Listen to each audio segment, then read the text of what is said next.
and she was forgotten in the nursing home until a stranger asked her name. Part 1. The Woman in Room 147. The fluorescent lights in Meadowbrook Nursing Home hummed their eternal song, a monotonous backdrop to the shuffle of nurses' shoes and the distant sound of a television playing reruns that no one really watched. In Room 147, tucked away at the end of the hall, where the cleaning staff sometimes forgot to mop and the meal trays arrived 10 minutes later than everyone else's, sat a woman whose name most of the staff had long since stopped remembering. She wasn't always anonymous. Once, she had been Eleanor Margaret Hartwell, a name that carried weight in the small town of Millbrook. She had been a teacher, a mother, a wife, a friend. She had been someone who mattered. But time has a way of erasing people, slowly at first, then all at once, until they become nothing more than a room number and a medication schedule. Eleanor sat in her wheelchair by the window most days, staring out at the parking lot where families came and went, their faces bright with the temporary guilt that accompanies visits to the elderly. She watched them arrive with flowers and balloons, watched them leave an hour later with relieved expressions, their duty done for another week or month. She no longer looked for familiar faces among them. That hope had died 3 years ago, buried alongside the last thread of expectation that someone might remember she was still here. Her hair, once a rich chestnut brown that she'd worn in an elegant bun during her teaching years, had turned completely white. The nurses here kept it short for convenience, easier to wash, easier to manage, easier to forget. Her hands, gnarled with arthritis, rested in her lap like fallen birds.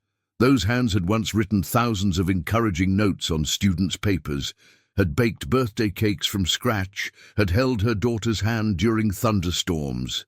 Now they simply existed, occasionally reaching for the water cup on her bedside table, occasionally turning the pages of magazines she no longer really read. The staff at Meadowbrook weren't cruel, just overworked and understretched. They moved through their shifts with the efficiency of people who had learned to protect their hearts by not looking too closely at the residents in their care. Eleanor had become part of the furniture to them, the lady in 147, the quiet one, the Wednesday evening bath. They knew her medications by heart but couldn't recall if she liked her coffee black or with cream. They knew she needed help getting to the bathroom but didn't know she had once won a county spelling bee championship. They knew everything about keeping her alive and nothing about what had made her life worth living. Eleanor didn't blame them. She had learned over her 92 years that blame was a weight that crushed the carrier more than the accused. She simply existed in the quiet space she'd been allocated, marking time by the meals that arrived on beige trays and the pills dispensed in small paper cups. But if someone had bothered to look closely, really look, they would have seen that Eleanor's pale blue eyes still held a spark of something, not hope exactly, but not complete resignation either. It was the ember of a soul that had once burned brightly and refused to completely extinguish, even here in this place that felt more like a waiting room for death than a home for living. Part 2. The Stranger. Marcus Chen had only been working at Meadowbrook for 3 weeks when he first noticed the woman in room 147. At 26, he was younger than most of the nursing staff and had come to the job for reasons that had little to do with passion and everything to do with necessity. He'd dropped out of graduate school, his savings depleted and his direction in life uncertain. The nursing home needed night shift workers, and Marcus needed a paycheck that came with health insurance. It was meant to be temporary, a bridge to whatever came next. But Marcus had a quality that set him apart from many of his colleagues, a stubborn curiosity about people. It had been both his greatest strength and his biggest weakness throughout his life. In high school, he'd been the one who talked to the exchange students everyone else ignored. In college, he'd been drawn to the stories behind statistics, which is what had led him to sociology before his funding ran out. Even now, working nights in a place that smelled of antiseptic and overcooked vegetables, he couldn't help but wonder about the people behind the room numbers. His shift began at 11 p.m., when the halls were dimmer and quieter, the residents mostly asleep or staring at their televisions with the volume too loud. Marcus's duties were routine. Check on residents every 2 hours, help anyone who needed the bathroom, respond to call buttons, document everything in the endless charts that healthcare demanded. It was monotonous work, but it left his mind free to wander. On his third Friday night, as he made his rounds through the East Wing, he paused at room 147. The door was slightly ajar, as most were, and he could see the silhouette of a woman in a wheelchair positioned by the window. The parking lot lights cast shadows across her profile, and something about the scene struck him. The stillness of her, the way she sat with such perfect posture, despite what he imagined must be considerable discomfort, the dignity in her bearing even here, even now. Marcus knocked softly and pushed the door open a bit wider. "Good evening," he said quietly. "Just checking in. Do you need anything?" The woman didn't turn immediately. When she did, her movements were slow but deliberate, and when her eyes met his, Marcus felt something unexpected, recognition, not of him specifically, but of being seen. It was as if she'd been invisible for so long that having someone's gaze actually register her presence was startling. "I'm fine, thank you," she said, her voice softer than he'd expected but clear. Each word was carefully enunciated in a way that suggested a lifetime of precise speech. Marcus nodded and almost moved on, almost continued with his rounds. But that curious part of him, the part that had never learned to ignore questions, made him pause. "It's a nice view," he said, gesturing to the window. "The stars are out tonight." Eleanor looked back out at the darkness. "I wouldn't know," she said without bitterness. "My eyes aren't what they used to be, but I can see the lights, sometimes headlights when people arrive or leave. Do you spend a lot of time here by the window?" "Most of my time," she admitted. "It's better than staring at these walls." Marcus understood that. He'd only been here 3 weeks, and already the sameness of everything, the beige walls, the identical rooms, the repetitive routine, felt suffocating. He couldn't imagine years of it. "Hey, Marcus," he said, taking a step into the room. "I'm new here, started this month." The woman's expression shifted slightly, something that might have been a smile touching the corners of her mouth. "New enough to still introduce yourself. That's refreshing." "What do you mean?" "Most of the staff stopped introducing themselves to me years ago. They know me by my room number or my medication list. Sometimes I think I could tell them my name is Elizabeth or Catherine or anything else, and they wouldn't notice the difference." There was no self-pity in her voice, just a simple statement of fact, which somehow made it sadder. Marcus felt something tighten in his chest. "What is your name?" he asked. The woman looked at him with those pale blue eyes, and for a moment he saw something shift in them. Surprise, perhaps, or maybe emotion she'd learned to keep carefully contained. "Eleanor," she said quietly. "Eleanor Hartwell." "It's nice to meet you, Eleanor Hartwell," Marcus said, and meant it. They talked for only a few more minutes that night. Marcus had rounds to complete, and rules about fraternizing with residents that he was already beginning to stretch. But as he continued down the hallway, checking on the other rooms where people slept or stared blankly at their TVs, he couldn't stop thinking about Eleanor, about the fact that she spent every day and night watching a parking lot because it was better than nothing, about how she'd noted that he was new enough to introduce himself, implying that she could tell the difference between someone who saw her and someone who was just doing their job. Before his shift ended at 7 a.m., Marcus did something he hadn't done before. He went to the administrative office and asked to see Eleanor Hartwell's file. Under Part 3, A Life in Files. The file was thick, which made sense for someone who'd been a resident for 8 years.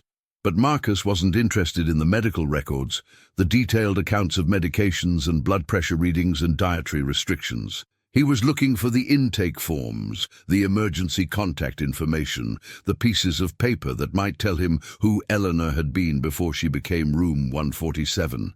What he found was both illuminating and heartbreaking. Eleanor Margaret Hartwell, born March 15, 1934, in Millbrook, Connecticut, admitted to Meadowbrook Nursing Home on September 3, 2018, at age 84. Reason for admission: advanced arthritis, mobility issues, early-stage dementia diagnosis. Though Marcus noted that subsequent evaluations had found her cognitive function to be quite good, the dementia seemed more misdiagnosis than reality. Next of kin: Jennifer Hartwell Morrison, daughter. An address in Seattle was listed, along with a phone number. A note in the margin from 2020 indicated that the number was no longer in service. A second note from 2022 said that attempts to reach the daughter had been unsuccessful. Marcus sat back in the creaky office chair. A daughter in Seattle who'd stopped answering calls. He knew he shouldn't judge. He didn't know the circumstances, the family history, the reasons that might lead someone to lose touch with an elderly parent. But it was hard not to feel a surge of anger on Eleanor's behalf. He flipped further into the file. There was a section for personal effects. One suitcase of clothing, a jewelry box containing a wedding ring, and several pieces of costume jewelry, a shoebox of photographs. Marcus made a note to ask about the photographs. Then he found something that made him pause, an old newspaper clipping, yellowed and carefully folded, tucked into the back of the intake folder. Someone, probably Eleanor herself when she'd first arrived, had included it with her paperwork. Marcus unfolded it carefully. The headline read, "Local Teacher Wins State Award for Excellence in Education." The photo showed a much younger Eleanor, probably in her 50s, standing in a classroom surrounded by smiling students. The article detailed her 30-year career teaching English at Millbrook High School, her innovative approach to getting reluctant readers excited about literature, her volunteer work with literacy programs. It quoted a former student, "Mrs. Hartwell didn't just teach us grammar and vocabulary. She taught us that our voices mattered, that our stories were worth telling." Marcus read the article 3 times. This woman, this person who now sat forgotten in a nursing home room, whom the staff referred to by number rather than name, had touched hundreds of lives, had shaped young minds, had been someone who mattered deeply in her community. What had happened? How did someone go from being celebrated and beloved to being forgotten? He spent the rest of his shift thinking about it, and when he came back the next night, he made a point of stopping by room 147 earlier in his rounds. Andre Part 4, Stories in the Dark. Eleanor. Marcus knocked softly as he entered. She was in her usual position by the window, though tonight her wheelchair was angled slightly different, as if she'd been watching the door instead of the parking lot. "Marcus," she said, and he was surprised she remembered his name. "Back again." "I work here," he said with a small smile. "I tend to show up regularly. Mind if I sit for a minute?" Eleanor gestured to the chair near her bed. "You're welcome to, though I imagine you have other residents to check on." "They're all asleep or content for the moment," Marcus said, pulling the chair closer.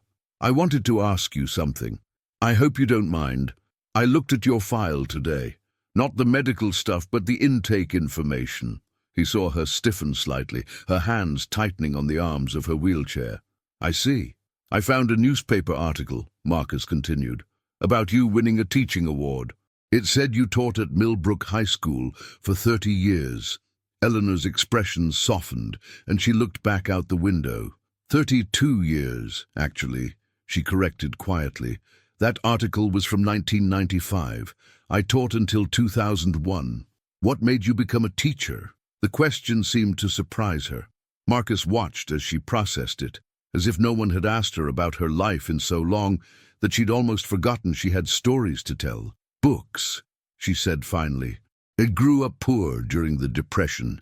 We didn't have much. Sometimes we didn't have enough, but the library was free. I'd walk 3 miles to the public library every week and come home with as many books as they'd let me carry. Those stories, they showed me that the world was bigger than my circumstances, that I could be more than what I was born into."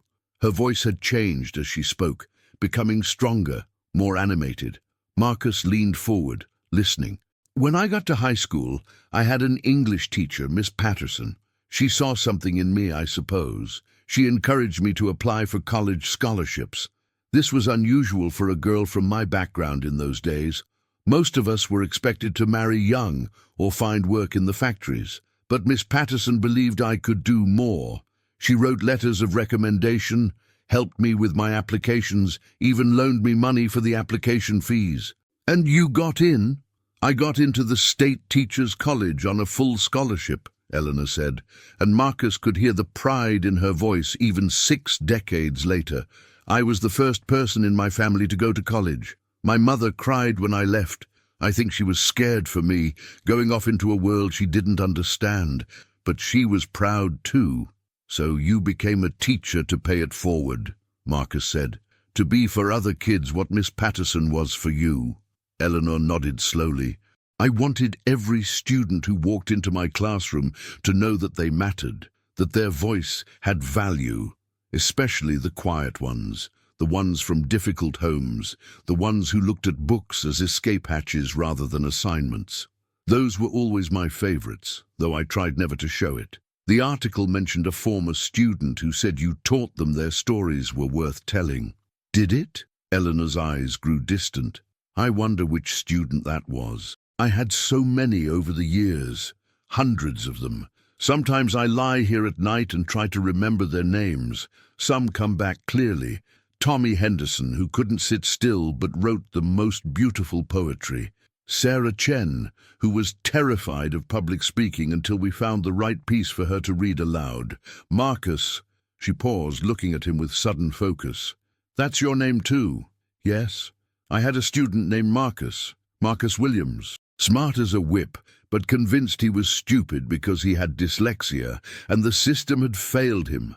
I spent a whole summer that year learning about teaching strategies for dyslexic students so I could help him.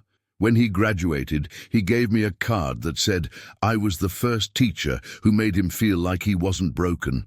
She went quiet, and Marcus could see tears gathering in her eyes. I wonder what happened to him, to all of them, whether they remember me the way I remember them. Marcus felt his throat tighten. I bet they do, he said softly.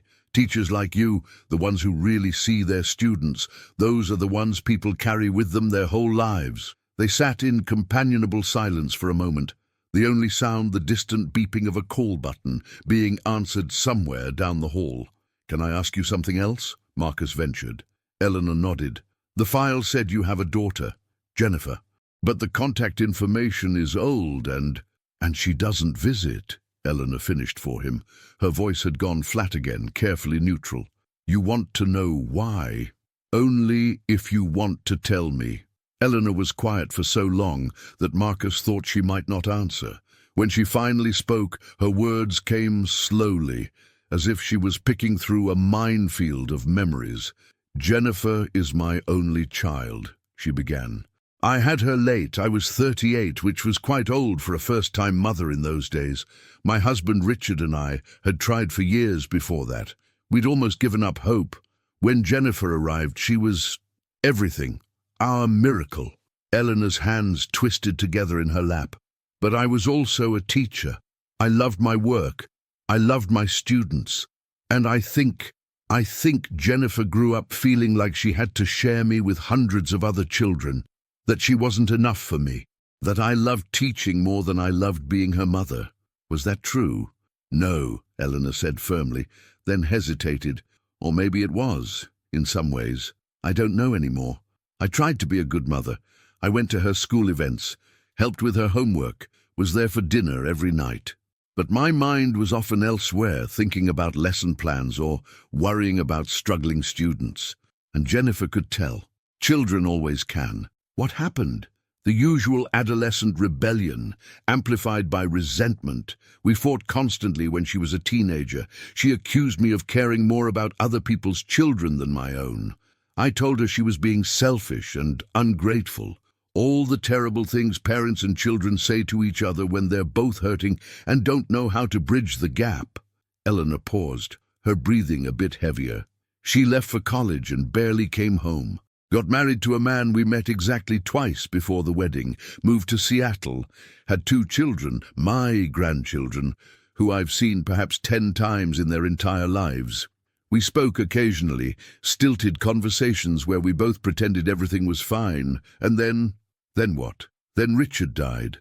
My husband. Heart attack. Very sudden. I was 83. Jennifer came back for the funeral, stayed 3 days, and in those 3 days, we had the fight to end all fights. I don't even remember what started it. Something about the funeral arrangements, or Richard's will, or maybe it was just 20 years of hurt bubbling over. She said I had been cold and distant her whole life, that I had chosen my students over my family, that I had never really been there for her when she needed me. Eleanor's voice cracked. And I said that she had been a disappointment, that after all Richard and I had sacrificed for her, she'd grown into someone who only called when she needed something. I told her she was selfish and ungrateful, just like I had when she was 16, except this time we were both adults, and words that might have been forgiven when she was young became unforgivable. She left the next day. I thought she'd cool down, that we'd talk in a few weeks and repair things. But she never called. I tried calling her, dozens of times. She wouldn't answer. I wrote letters, they went unanswered. When I was admitted here, the nursing home contacted her. She told them she would handle the paperwork, but never visited, never called. Eventually, she changed her number, and I had no way to reach her anymore. Marcus sat with this information, trying to imagine the loneliness of it, to have a daughter, grandchildren, somewhere in the world, but to be completely cut off from them. "I'm sorry," he said, and the words felt inadequate. "Are you?" Eleanor looked at him with those sharp blue eyes. "Or do you think I got what I deserved? An old woman who prioritized her work over her family, ending up alone." "I think relationships are complicated," Marcus said carefully. "I think people hurt each other, sometimes intentionally and sometimes just because they're human and flawed. I think your daughter was probably right about some things and wrong about others, and I think you probably were too. But I don't think anyone deserves to be forgotten." Eleanor's face crumpled then, the careful composure she'd maintained slipping away. "I miss her," she whispered. "I miss her every single day. I lie here at night and think about all the things I'd say to her if I had one more chance. I'd tell her she was right. I was too focused on my work. I'd tell her I was sorry. I'd tell her that she was never a disappointment, that my own fears and inadequacies made me say something so cruel. I'd tell her I love her, and I always did, even when I wasn't good at showing it." Marcus reached out and gently took Eleanor's gnarled hand.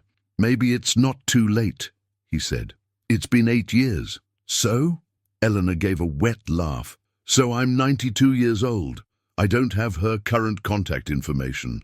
And even if I did, why would she want to hear from me now? Why would she care?" "Because she's your daughter," Marcus said simply. "And because people carry their parents with them whether they want to or not. I bet she thinks about you too. Maybe she's scared or still angry or doesn't know how to bridge the gap any more than you do. But that doesn't mean she doesn't care." Eleanor squeezed his hand weakly. "You're very kind, Marcus. Naive, perhaps, but kind." "I prefer optimistic," he said with a small smile. "Can I ask you one more question? You seem to be full of questions tonight. You said you try to remember your students' names at night. How many can you remember?" Eleanor considered this. "Quite a few, actually. My memory isn't what it was. But the students, they're still there. Some more clearly than others, but still there." An idea was forming in Marcus's mind, something that felt both crazy and completely necessary. "Eleanor, what if you wrote them down? The names, the memories, the stories, all of it. What would be the point?" "The point would be that those stories matter, that those students mattered, that you mattered, that your life was full and rich and meaningful, and it deserves to be remembered, even if no one else is doing the remembering right now." Eleanor was quiet for a long moment. "I don't know if I can," she said finally. "My hands shake too much to write clearly anymore." "Then tell them to me," Marcus said impulsively. "I'll write them down. We can do it during my night shifts, when things are quiet. You talk, I'll type. We'll make a record of Eleanor Hartwell's teaching career, of all the lives you touched." "Why would you do that?" Eleanor asked, bewildered. "You don't know me. This isn't your job." Marcus thought about that. Why was he offering this? He was exhausted most days, barely making rent on his small apartment, still figuring out what he wanted to do with his own life. He had no reason to take on a project that would consume hours of his already limited time, except that he did have a reason. Because in the 3 weeks he'd been at Meadowbrook, he'd started to understand something that terrified him. How easy it was for people to become invisible, how society stored away the elderly like old furniture, out of sight and out of mind. How people's entire rich, complex lives could be reduced to medication schedules and room numbers. And maybe, on some level, because he was afraid that if he didn't do something, if he didn't push back against that invisibility in whatever small way he could, he'd become complicit in it. He'd become one more person who saw room numbers instead of people. "Let's just say I'm curious," Marcus said, "and I think you have stories worth preserving. So what do you say? Want to work on this together?" Eleanor looked at him for a long moment, and Marcus saw something he hadn't seen before in her expression. Hope, tentative and fragile, like a candle flame in the wind. But there. "All right," she said softly. "All right, Marcus. Let's remember them together." Part 5. The Remembering. And so began what Marcus would later think of as the most meaningful work he'd ever done. He started bringing his laptop to work, and during his night shifts, after completing his required rounds and checks, he would spend an hour or two in room 147, listening to Eleanor remember. At first, she was hesitant, unsure where to start. 32 years of teaching, hundreds of students. How did you begin to capture that? "Start with whoever comes to mind first," Marcus suggested. "Don't worry about chronology or order. Just start with whoever shows up when you close your eyes." Eleanor closed her eyes. When she opened them, she smiled. "Angela Rodriguez," she said. "My first year teaching, 1969. She was in my sophomore English class. A tiny girl who always sat in the back corner and never spoke. I called on her one day to read a passage from To Kill a Mockingbird, and she was so nervous she was shaking. But when she started reading, Marcus, her voice transformed. She had this incredible ability to embody the characters, to make the words come alive. After class, I asked if she'd ever considered theatre. She told me her family couldn't afford those kinds of extras. She had 6 siblings, and her father worked 2 jobs. I helped her get a scholarship to a local theatre program. Last I heard, she was teaching drama at a community college in Texas." Marcus typed as she spoke, capturing not just the facts, but the emotion in Eleanor's voice, the way her face lit up when she talked about Angela's transformation. "Who else?" he prompted. And Eleanor began to remember. There was David Martinez, who came to school hungry more often than not. Eleanor had started keeping granola bars in her desk drawer, quietly slipping them to him before class. He'd grown up to be a social worker, dedicating his life to helping kids like he'd been. There was Lily Chen, brilliant but cripplingly shy, who'd written Eleanor a letter years after graduation to say that Eleanor's encouragement had given her the courage to apply to medical school. She was now a pediatrician in Boston. There was Jackson Turner, who'd been labeled a troublemaker by every other teacher, but Eleanor had seen the pain behind his bravado. An alcoholic father, a mother who'd left, a kid raising himself. She'd stayed after school with him 3 times a week, not just helping with English, but talking about life, about choices, about how his past didn't have to determine his future.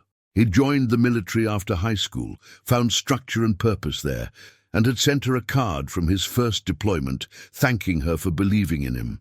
Night after night, the stories poured out.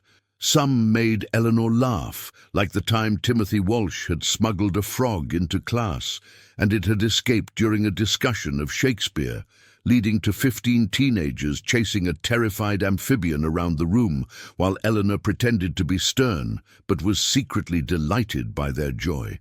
Some made her cry, like Sarah Williams, a gifted writer who died in a car accident at 19, potential extinguished before it could fully bloom.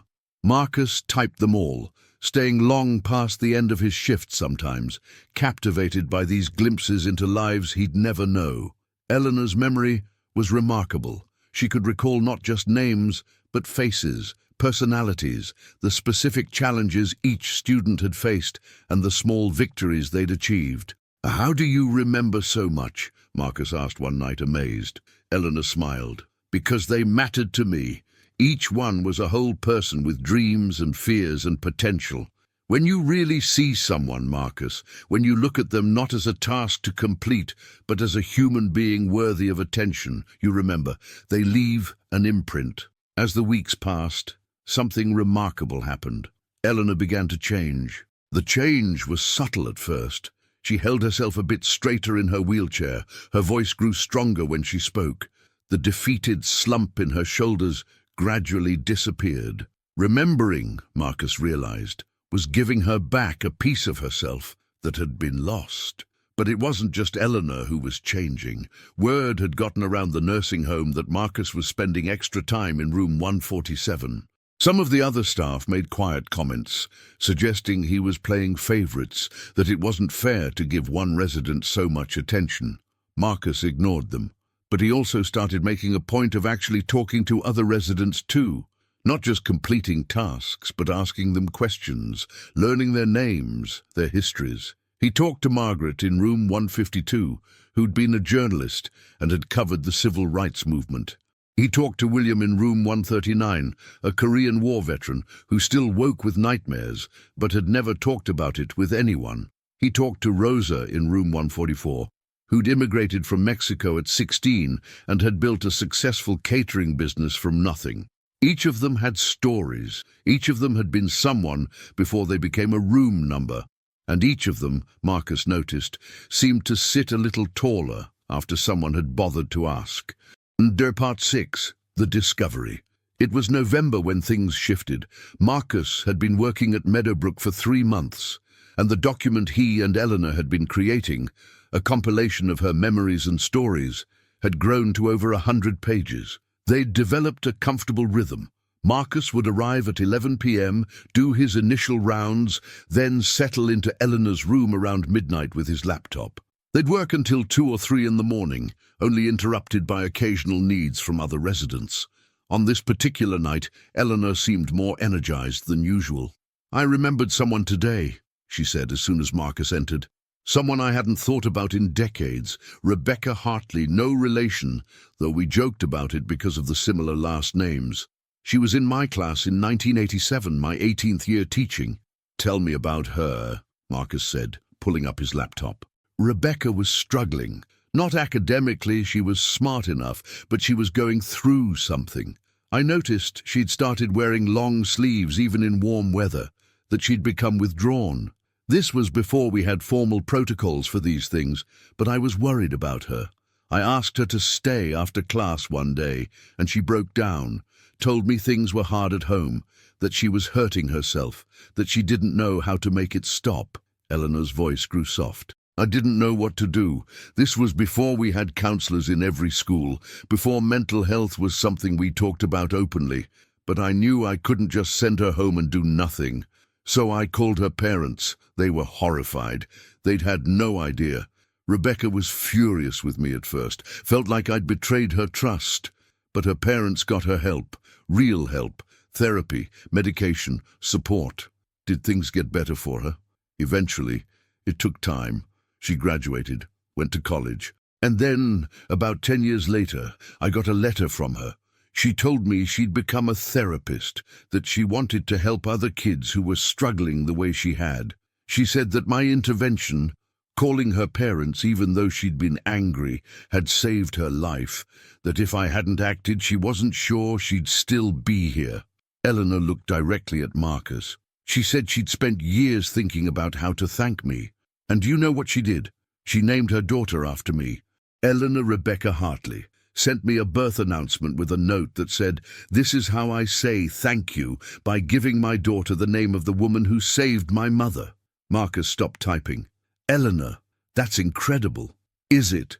I'd completely forgotten about it until today. Forgotten about Rebecca, about her daughter, about that letter. How could I forget something like that?" "Because you have hundreds of stories," Marcus said gently. "Hundreds of students whose lives you touched. You can't hold all of them at the front of your mind all the time, but they're still there. We're proving that. Eleanor nodded slowly, but Marcus could see something was bothering her. What is it? He asked. I wonder if any of them remember me the way I'm remembering them. If any of them think about the old English teacher who pushed them to be better. Or if I'm just someone they had once and forgot about, the way I'm forgotten here. The sadness in her voice broke something in Marcus. An idea had been forming in the back of his mind for weeks now, something audacious and probably impossible, but hearing Eleanor's doubt made him decide to try. What if we found out, he said. Found out what? If they remember you. What if we tried to track down some of your former students, just to see, just to know? Eleanor laughed, but it was bitter. Marcus, I taught from 1969 to 2001. Most of those students would be in their 50s and 60s now. They could be anywhere. How would we possibly find them? Marcus thought about it. He was young enough to be a digital native, to understand the tools available that Eleanor's generation had never learned. Social media, he said. Facebook, LinkedIn, Instagram. If they're online, we could find them. We have their names, their approximate ages, the town they grew up in. That's enough to start with. And say what? Hello, I'm a night nurse writing on behalf of your elderly former teacher who wants to know if you remember her. They'd think it was a scam. Maybe, Marcus admitted. Or maybe they'd be touched that someone reached out. Maybe they've thought about you over the years and would be glad to reconnect. Eleanor was quiet, and Marcus could see her wrestling with hope and fear. Hope that maybe, just maybe, she hadn't been forgotten by everyone. Fear that reaching out would confirm she had been. Let me try, Marcus said softly. Let me look for just a few of them. If it doesn't work, if they don't respond, we'll stop. But what if they do? What if they remember you the way you remember them? Eleanor looked at him for a long moment. You're a strange young man, Marcus Chen. Why do you care so much about an old woman you barely know? It was a fair question, one Marcus had asked himself more than once. Because, he said slowly, working out his thoughts as he spoke, I think we live in a world that's too quick to forget people. That decides someone's value based on their productivity or their youth or their usefulness. And I think that's wrong. You spent 32 years teaching, shaping young minds, changing lives. That matters. It should matter. And someone should remember. He paused, then added more quietly, and maybe because I'm scared that someday I'll be old and forgotten too, and I hope that if I am, someone like me will care enough to ask my name. Eleanor reached out and took his hand. Hers was papery and cool, the joints swollen with arthritis, but her grip was firm. All right, she whispered. Try, but Marcus, don't get your hopes up, and don't let me get mine up either. I'll be careful, he promised. But inside, he was already planning. Part 7, the search. Marcus started his search the next day during his lunch break. He sat in his small apartment with his laptop open, the document of Eleanor's memories beside him, and began with the most detailed stories, the ones where Eleanor had remembered not just names, but specific details that might help narrow down his search. He started with Angela Rodriguez, Eleanor's first student memory. Typing Angela Rodriguez, drama teacher, Texas, into Facebook felt like searching for a needle in a haystack, but he was patient. He scrolled through dozens of profiles, looking for women in their late 60s who might match. It took 3 hours, but he found her. Or at least, he found someone who seemed right. Angela Rodriguez, listed as retired drama instructor at Austin Community College, profile picture showing a small woman with kind eyes and grey hair streaked with purple. Marcus stared at the profile for 10 minutes before he found the courage to send a message. Dear Ms. Rodriguez, my name is Marcus Chen, and I work at Meadowbrook Nursing Home in Connecticut. I'm writing on behalf of Eleanor Hartwell, who taught English at Millbrook High School from 1969-2001. She remembers you from her sophomore English class in 1969. She told me about how you read from To Kill a Mockingbird and how she helped you get into a theater program. She speaks of you with such warmth and wanted me to tell you that knowing you became a drama teacher brings her joy. If you remember Mrs. Hartwell, she would love to hear from you. I know this is unusual, but she's 92 now and doesn't have many connections to her past. Any response would mean the world to her." He hesitated, then hit send before he could overthink it. Over the next week, Marcus sent similar messages to 15 former students he'd managed to track down. Some profiles were clearly the wrong people. Some accounts seemed inactive, but he sent the messages anyway, each one carefully crafted to explain who he was and why he was reaching out without sounding like a scam or an intrusion. He didn't tell Eleanor what he was doing. Not yet. He didn't want to raise her hopes only to have no one respond. But on the 8th day, he got his first reply. It was from David Martinez, the student who had come to school hungry. His message was brief but powerful.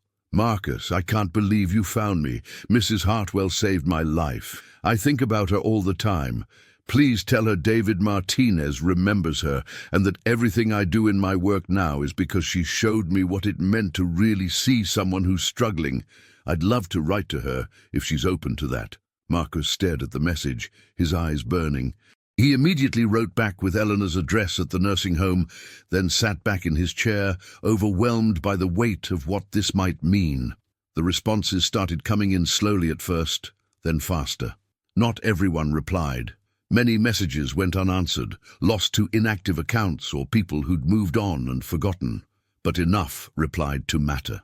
Lily Chen, the shy student who'd become a pediatrician, wrote a long message about how Eleanor's encouragement had been the turning point in her life. Jackson Turner, the troubled kid who'd joined the military, sent a formal but heartfelt note saying Mrs. Hartwell had been the only adult who'd believed in him when he was young.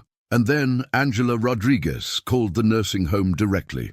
Marcus was on shift when the front desk paged him. "There's a woman on the phone asking for Eleanor Hartwell in room 147. Says she's a former student. You know anything about this?" Marcus's heart raced. "I do. Can you transfer the call to my cell? I'll handle it." When Angela's voice came through the phone, it was warm and slightly shaky with emotion. "Is this Marcus, the person who contacted me?" "Yes, ma'am. I need you to understand something," Angela said. "I've thought about Mrs. Hartwell at least once a month for the past 50 years. She changed the trajectory of my entire life. When I got your message, I cried for an hour. Where is she? How is she? Can I visit?" Marcus felt his throat tighten. "She's here. She's doing okay physically, but she's been alone for a long time. She thinks everyone has forgotten her." "Forgotten her?" Angela's voice rose. "Marcus, I named my daughter after her. My daughter's middle name is Eleanor. How could I ever forget her?" 2 days later, on a cold November afternoon, Angela Rodriguez walked into Meadowbrook Nursing Home carrying flowers and a photo album. Marcus met her at the front entrance. She was exactly as her profile picture suggested, small, energetic, with purple-streaked grey hair and eyes that sparkled with emotion. "Is she expecting me?" Angela asked nervously. "No," Marcus admitted. "I wanted it to be a surprise. I hope that's okay." "It's perfect." "Oh God, I'm so nervous." "What if she doesn't remember me?" "She remembers you," Marcus assured her. "Trust me." They walked together down the hallway to room 147. Eleanor was in her usual spot by the window, and when Marcus knocked, she turned with the same careful movement as always. "Marcus," she said, then noticed the woman with him. "Oh, I'm sorry. I didn't realize you were bringing someone." "Mrs. Hartwell." Angela stepped forward, her voice trembling. "Do you remember me? Angela Rodriguez? I was in your sophomore English class in 1969. Eleanor stared at Angela for a long moment, her face frozen in disbelief. Then her hand flew to her mouth. "Angela," she whispered. "Little Angela Rodriguez?" "Not so little anymore," Angela said with a tearful laugh. "But yes, it's me." What happened next would stay with Marcus for the rest of his life. Eleanor, who rarely showed strong emotion, who had learned to keep herself carefully contained in this place that had forgotten her, broke down completely. Tears streamed down her face as Angela rushed forward, kneeling beside the wheelchair and taking Eleanor's hands in hers. "I thought you'd forgotten," Eleanor sobbed. "I thought everyone had forgotten." Forgotten you. Angela was crying too now. Mrs. Hartwell, you saved my life. You saw something in me when I was invisible to everyone else. You made me believe I could be more than I was. I've spent 50 years trying to be for my students what you were for me. They talked for 3 hours. Angela pulled out her photo album, showing Eleanor pictures of her life, her career, her children, her grandchildren. She showed her programs from plays she'd directed, awards she'd won, a newspaper article about her retirement that mentioned Mrs. Hartwell as her inspiration. Marcus watched from the doorway, giving them privacy, but unable to look away from the transformation in Eleanor's face. She was radiant, animated, more alive than he'd ever seen her. She laughed at Angela's stories, cried at the touching moments, held the photographs with trembling hands as if they were precious artifacts. When Angela finally had to leave, she was staying at a hotel nearby and planned to visit again the next day. She hugged Eleanor tightly. "I'm so glad I found you," she whispered, "or that Marcus found me for you. Don't ever think you were forgotten, Mrs. Hartwell. You're unforgettable." After Angela left, Eleanor sat in stunned silence for several minutes. Then she looked at Marcus with understanding dawning in her eyes. "You did this," she said. "You found her." Marcus nodded. "I found several of them, actually. They've been writing to you. The letters should start arriving in a few days. And Angela wasn't the only one who wants to visit." Eleanor covered her face with her hands, her shoulders shaking. When she finally looked up, her eyes were red but shining. "Why?" she asked. "Why would you do all this for me?" "Because everyone deserves to know they mattered," Marcus said simply. "And you mattered, Eleanor. You mattered to so many people." Part 8. The Ripple Effect. The letters started arriving 3 days later.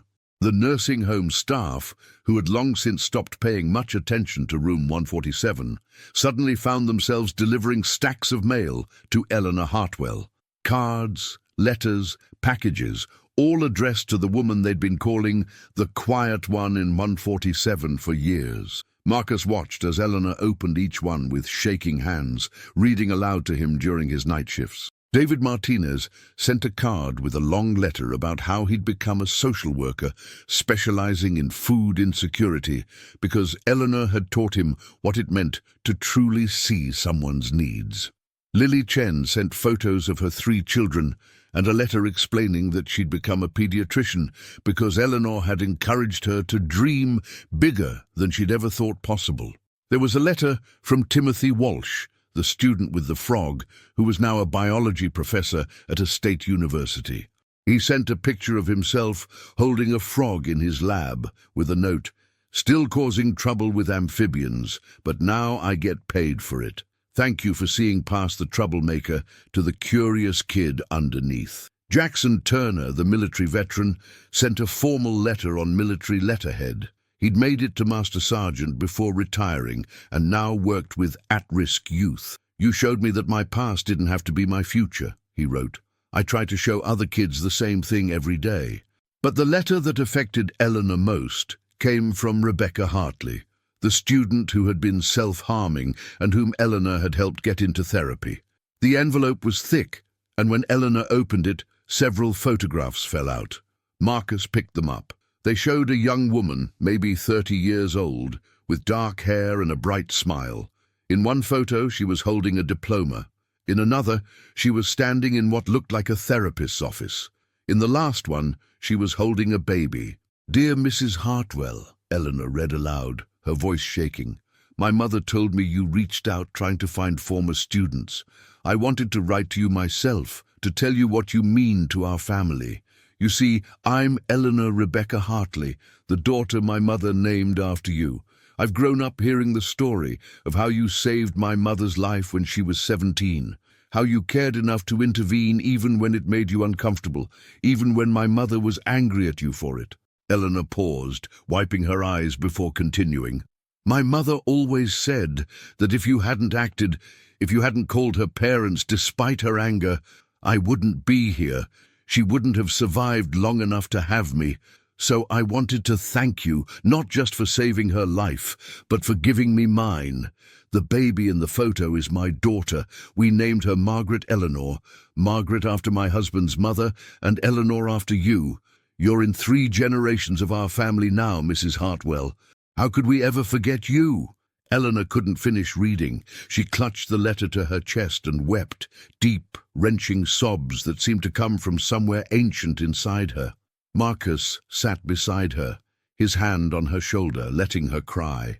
3 generations, Eleanor finally managed to say. I'm in 3 generations of their family, Marcus. I didn't just save Rebecca. I saved her daughter and her granddaughter, all because I made one phone call 40 years ago.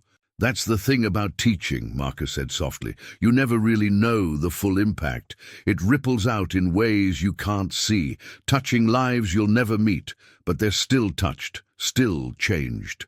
Over the next 2 weeks, 7 more former students came to visit. Some came alone. Others brought their families. They came from Connecticut and Texas, from California and Florida, from lives Eleanor had helped shape but had never seen completed. Each visit was emotional, full of tears and laughter and memories shared. The nursing home staff started to notice. The woman in room 147 wasn't invisible anymore. She had visitors constantly. She was engaged, animated, present in a way she hadn't been in years. The nurses who had barely known her name started stopping by to ask about her guests, to hear snippets of the stories being shared. One of the older nurses, Carmen, who had worked at Meadowbrook for 15 years, came to Marcus one evening during his shift. "What you did for Mrs. Hartwell," she said quietly, "finding her students. It's changed her." "It's changed me too," Marcus admitted. "Can I ask you something? That woman in 152, Margaret, she told me once she was a journalist. Do you think she has people who'd want to hear from her too? People who remember her work?" Marcus looked at Carmen with growing understanding. "Probably," he said. "Want to help me find out." And that's how the project expanded. Marcus started working with some of the other staff members who still saw the residents as people rather than tasks. They began documenting the life stories of other residents. Not just Eleanor, but Margaret and William and Rosa and others who had rich pasts that no one had bothered to ask about. They found Margaret's old colleagues from her journalism days, several of whom were shocked to learn she was still alive, and immediately began planning visits. They tracked down William's military unit, connecting him with fellow veterans who'd served in Korea. They found Rosa's former employees, people she'd mentored in her catering business, who had gone on to start their own restaurants. Meadowbrook began to feel different. The residents had more visitors. There was more laughter in the halls. People who had been slumping in their wheelchairs sat straighter, spoke more, engaged more with life. And the staff, at least some of them, began to see their jobs differently, not as tasks to complete, but as opportunities to honor the people in their care. Part 9. The daughter. It was mid-December when Marcus got a phone call that changed everything. He was off shift, at home making dinner, when his cell phone rang with an unknown number. He almost didn't answer, probably a spam call, but something made him pick up. "Hello? Is this Marcus Chen?" The voice was female, middle-aged, tense. "Yes, who's calling?" "My name is Jennifer Morrison. I understand you work at Meadowbrook Nursing Home, and that you've been helping my mother." "Eleanor Hartwell." Marcus froze, the wooden spoon he'd been stirring with suspended in mid-air. Jennifer, Eleanor's daughter, the one who hadn't visited in 8 years. "Yes," he said carefully. "I work there. I've gotten to know your mother pretty well over the past few months." There was a long pause. "One of her former students contacted me," Jennifer said. "Angela Rodriguez. She found me on Facebook and sent me a message telling me about the visits, about the letters, about how my mother has been reconnecting with all these people from her past." "That's true," Marcus said, unsure where this was going. "She also told me that my mother has been alone there for 8 years, that I haven't visited, that when she asked my mother about family, my mother said she had a daughter, but they weren't in contact anymore." Jennifer's voice cracked. "She told me my mother cries at night thinking about me. Is that true?" Marcus thought about all the nights he'd sat with Eleanor, all the stories she'd shared, all the times Jennifer's name had come up, wrapped in layers of regret and longing and carefully suppressed hope. "Yes," he said quietly, "it's true." He heard Jennifer take a shaky breath. "Angela said you're the one who tracked down all these former students, that you've been documenting my mother's memories and helping her reconnect with people. Why would you do that?" "Because your mother is an incredible person who deserves to be remembered," Marcus said, "because she spent 3 decades of her life shaping young minds and changing lives, and she shouldn't spend her final years forgotten in a nursing home room." "Is that a judgment?" Jennifer's voice turned sharp, defensive. "Because you don't know anything about our relationship or why I haven't visited." "You're right," Marcus said, keeping his voice level. "I don't know your side of the story. Your mother told me some of it, about the fights, about the hurtful things you both said. But I don't know what it was like for you, growing up feeling like you had to share your mother with her students. I'm not judging you. Then what are you doing?" "I'm telling you that your mother is 92 years old, that she's physically healthy enough but won't live forever, and that she misses you. She talks about you all the time. She wonders about your children, her grandchildren. She has regrets about how things went between you, and I think she'd really like the chance to tell you that before it's too late." Jennifer was quiet for so long that Marcus thought she might have hung up. When she finally spoke, her voice was thick with tears. "I miss her too," she whispered. "I've missed her every day for 8 years, but I don't know how to fix this. I don't know how to just show up after all this time and pretend everything's okay." "You don't have to pretend anything," Marcus said gently. "You just have to show up. The rest you can figure out together." "What if she doesn't want to see me? What if she's still angry?" "She's not angry," Marcus assured her. "She's hurt and sad and full of regret, but she's not angry. And Jennifer, she wants to see you more than anything else in the world." Another long pause. "I live in Seattle. It would take me a day or two to arrange things, to get flights." "That's okay. She'll still be here. Will you tell her I'm coming? Or should I just surprise her?" Marcus thought about this. "What do you think would be better?" "I don't know.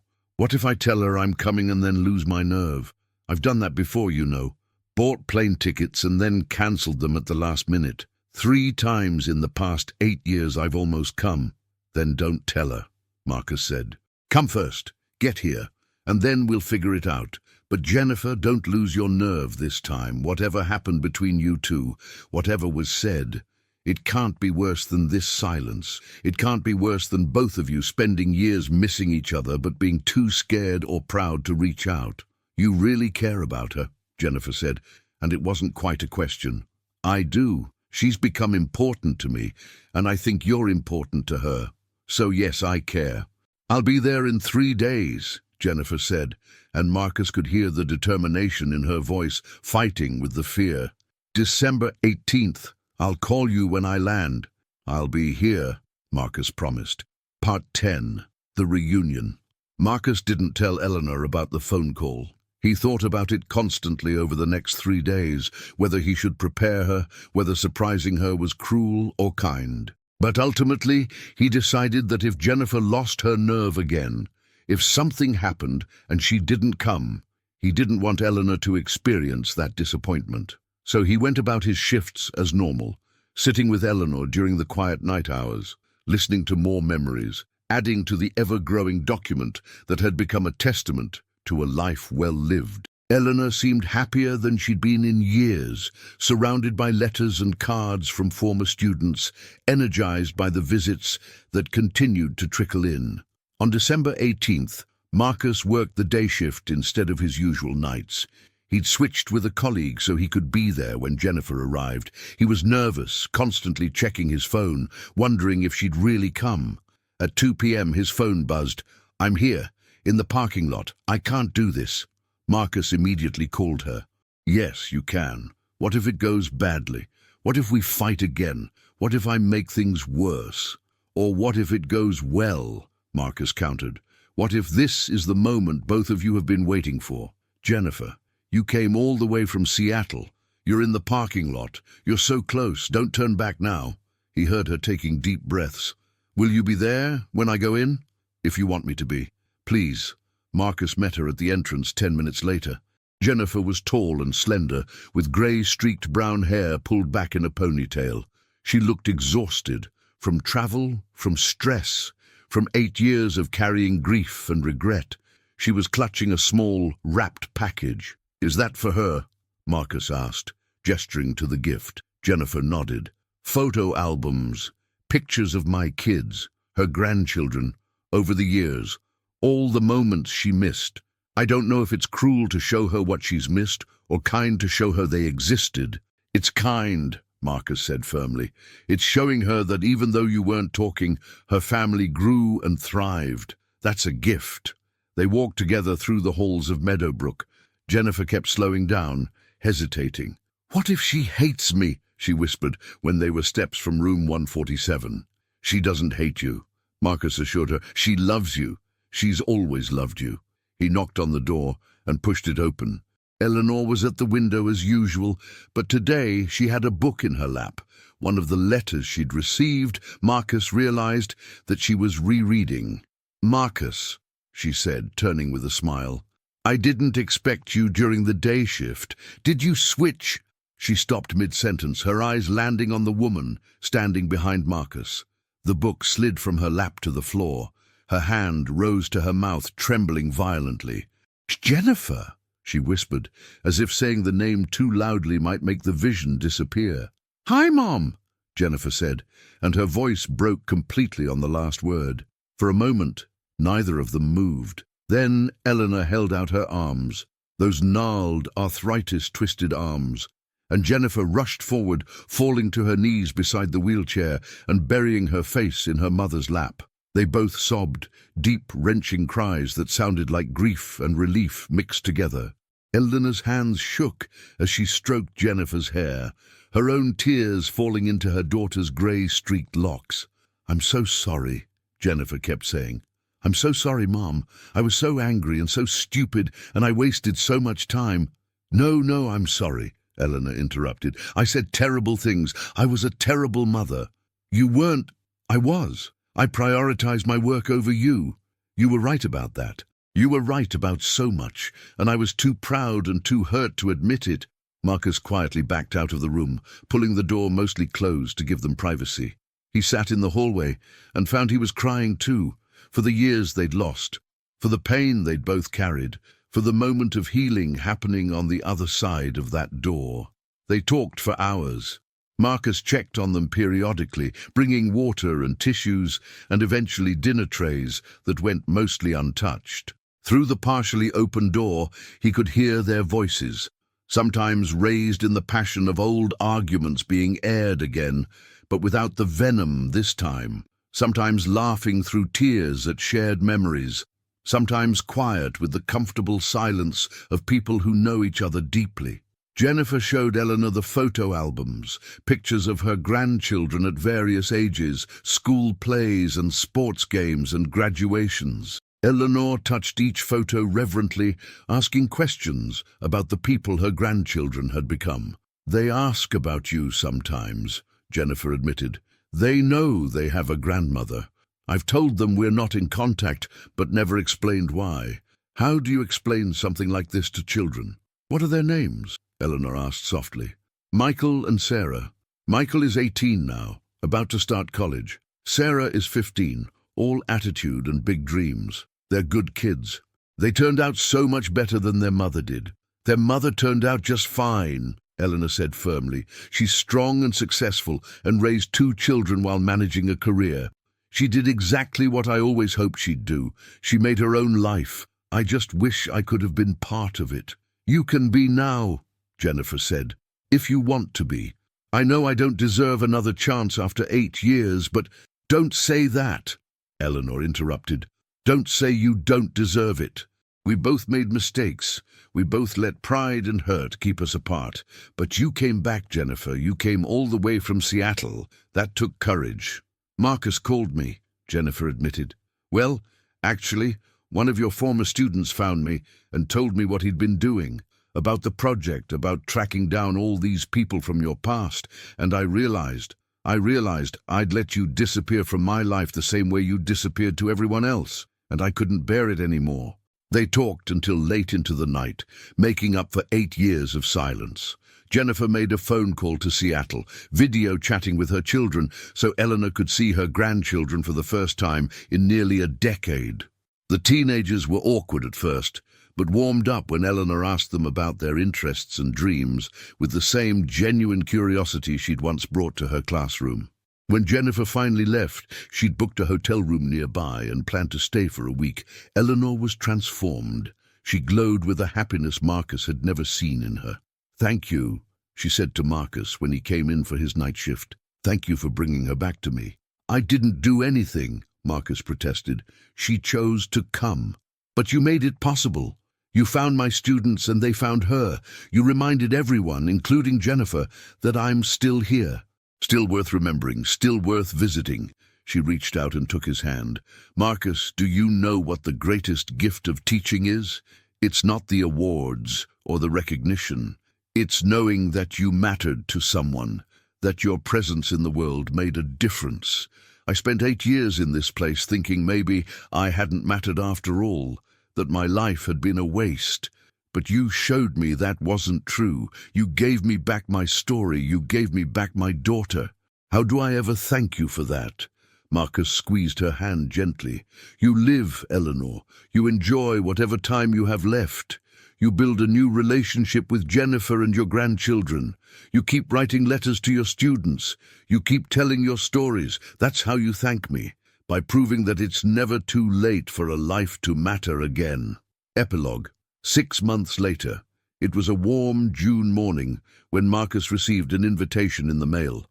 The envelope was thick, cream-colored, expensive.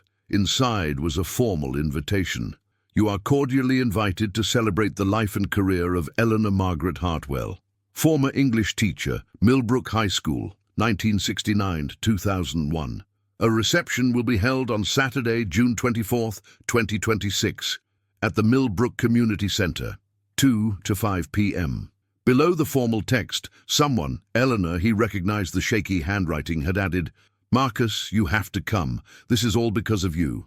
Marcus requested the day off and drove to Millbrook. The community center parking lot was packed, and as he walked toward the entrance, he felt nervous. He'd left Meadowbrook 3 months ago, not because of any problem, but because he'd decided to go back to school. The experience with Eleanor had clarified something for him. He wanted to work with the elderly, to advocate for them, to make sure people's stories weren't lost. He was now enrolled in a social work program with a focus on gerontology.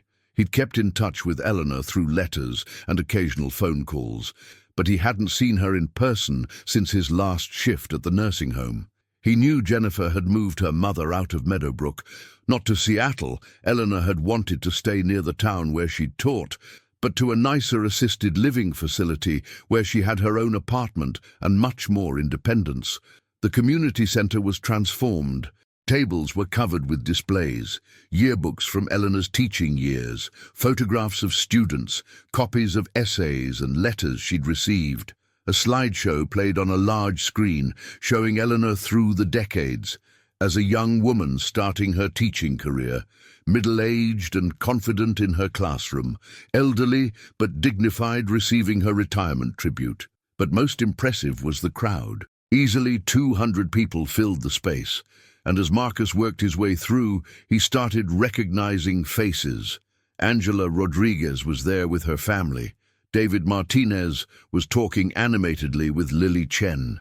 Jackson Turner, still military straight in his posture, was laughing with a group of other former students. And then he saw Eleanor. She was seated in a comfortable chair, not a wheelchair, he noted, near the center of the room, surrounded by people. Jennifer stood beside her mother, one hand on Eleanor's shoulder, and Michael and Sarah, the grandchildren, sat nearby. Eleanor was holding court, telling a story that had her audience laughing, her face animated and joyful. She looked different than she had in Meadowbrook. She wore a beautiful blue dress, her white hair was styled, and there was a light in her eyes that took years off her appearance. She looked like someone who mattered, someone who knew she mattered. Jennifer spotted Marcus first. "Marcus!" she called out, waving him over. "Mom, look who's here!" Eleanor's face lit up when she saw him. She struggled to stand, and Marcus quickly crossed the room to embrace her. "Don't get up," he said, but she insisted. "I'm standing for the man who saved my life," she said firmly, and he noticed there were tears in her eyes. "Marcus Chen, you gave me back everything I thought I'd lost." "I just asked your name," Marcus said, his own eyes burning. "Exactly," Eleanor said. "You saw me when everyone else had stopped looking. You reminded me that my life had meaning. And because of that, I got my daughter back. I got my grandchildren back. I got my students back. I got myself back." She gestured to the room full of people. "All of these people came today because of what you started. Jennifer and Angela organized this together. Can you imagine? My daughter and my student working together to honor me.